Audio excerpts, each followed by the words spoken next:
మసాలా దోశని తయారు చేయడానికి ముందుగా ప్యాన్లోకి ఆయిల్ వేసుకుని ఆవాలు, జీలకర్ర, ఎండుమిర్చి, చిటికెడు ఇంగువ వేసుకుని పోపుని దోరగా ఫ్రై చేసుకోవాలి.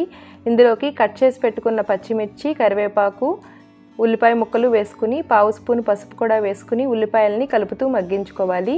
ఇందులోకి రుచికి తగ్గట్టుగా సాల్టు, 1 స్పూను కారం, వేయించి పొడి చేసి పెట్టుకున్న ధనియాలు, జీలకర్ర పొడి, ఉడికించి మెత్తగా మెదిపి పెట్టుకున్న బంగాళదుంప మిశ్రమాన్ని వేసుకుని కలుపుకోవాలి. ఇందులోకి కొద్దిగా కొత్తిమీర తరుగుని వేసుకుని కలుపుకుంటే మసాలా దోశలోకి మసాలా రెడీ అవుతుంది. ఇప్పుడు దోశ వేసుకోవడానికి పెనం పెట్టుకుని పెనం బాగా వేడైన తర్వాత మంటని మీడియం ఫ్లేమ్లో పెట్టుకుని దోశ వేసుకోవాలి. ఈ దోశ పిండి 1 గ్లాసు మినపగుళ్ళు, 2 గ్లాసుల బియ్యం, పావు స్పూన్ మెంతులు వేసుకుని ఒక 4 గంటల సేపు నానబెట్టుకుని మిక్సీ పట్టుకోవాలి. దోశని ఒక వెంపు క్రిస్పీగా కాల్చుకున్న తర్వాత మనం రెడీ చేసి పెట్టుకున్న బంగాళదుంప కూరని స్టఫ్ చేసుకుంటే మసాలా దోశ రెడీ అవుతుంది.